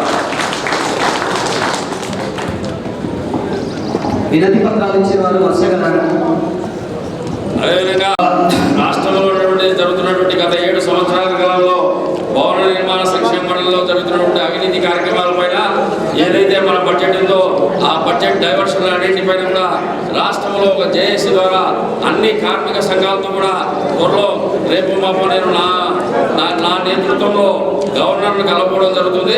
ఎందుకంటే భవన నిర్మాణ కార్మిక సంక్షేమ బోర్డు అనేది ఒక రాజ్యాంగ సంస్థ ఆ రాజ్యాంగ సంస్థ కాబట్టి రాజ్యాంగ నిర్మాత అయినటువంటి మన గవర్నర్ గారిని కలిసి గవర్నర్ గారి ద్వారా ఈ రిప్రజెంటేషన్ చేసి అన్ని కార్మిక సంఘాలతో రిప్రజెంటేషన్ చేసి దాన్ని పరిష్కరించే విధంగా మనం ప్రయత్నం చేస్తున్నామని చెప్పేసి కూడా ఈ సందర్భంగా మీకు అందరికీ తెలియజేస్తున్నాను.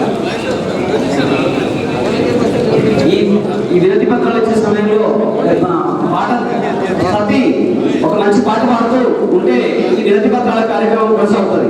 కార్మికుల ఐక్యత అత్యంత వస్తాయి కానీ పాట మాత్రం ఎక్సలెంట్ గా పాడతారు. దాని స్పెషలైజేషన్ ఆయన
లేట్ అయిపోయింది.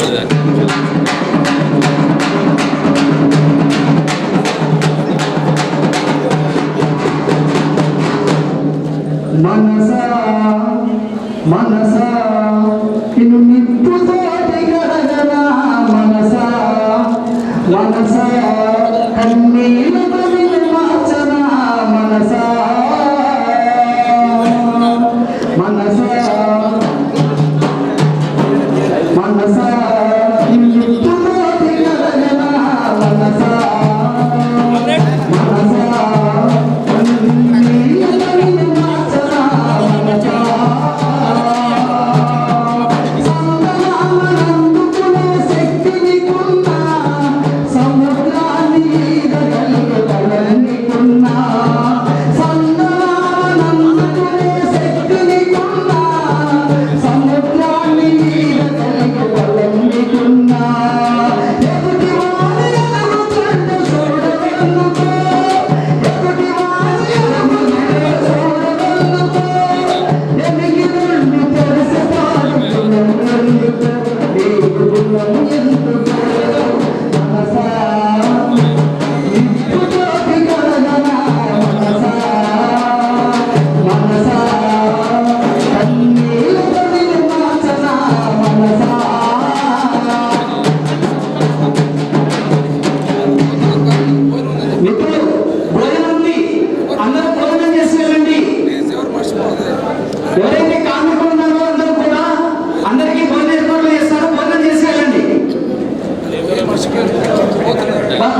నేను దాని మాట విడవవెందుకు నేను దాని మాట విడవవెందుకు శాపమనే బందికాన విడవవెందుకు నీవు వదలవెందుకు మనసా నిప్పుతోటి కలగనా మనసా మనసా కన్నీళ్ళతో నిన్ను మార్చనా మనసా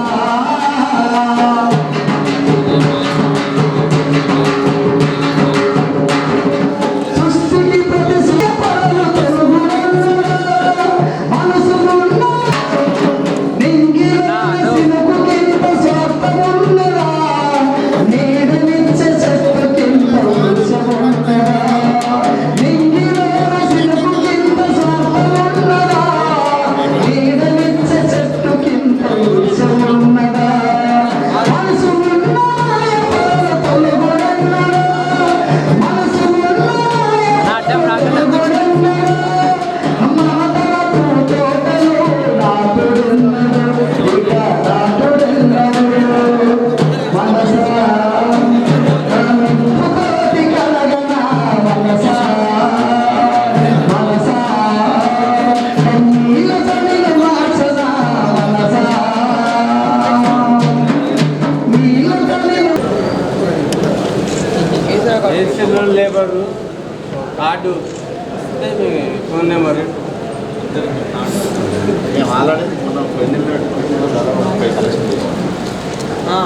మా ప్రాబ్లం ఏందో మీకు చెప్పుకుంటాం.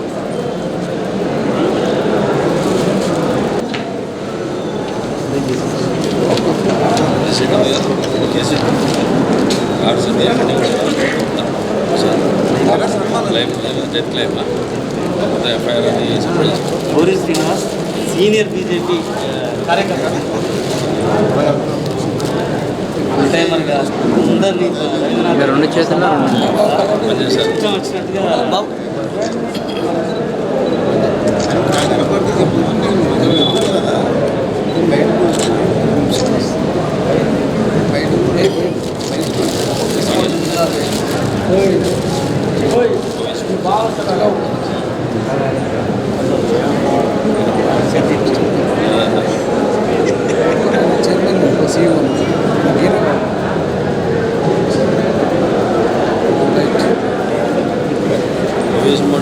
స్మైల్ పథకంలోని కోవిడ్ ఎవరైతే వచ్చారో వాళ్ళందరినీ పేర్లు నమోదు సేకరించండి. సత్యం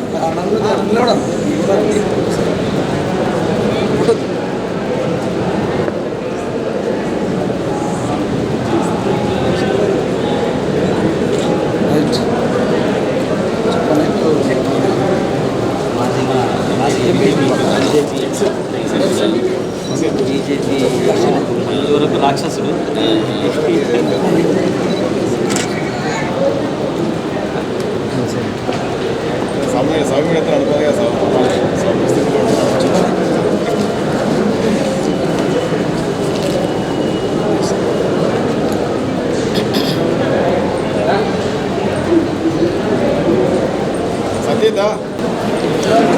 కార్మికుల కోసం బాగా కృషి చేస్తాను. గౌరవ అధ్యక్షులుగా తను స్టేట్ అధ్యక్షులుగా నారాయణ స్వామి గారు బాగా బాగా స్వీకరిస్తారు.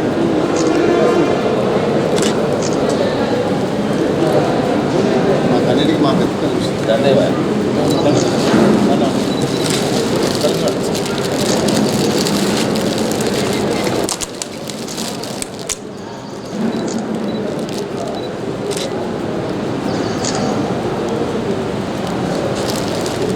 చైర్మన్ గారు రావడం అదృష్టం.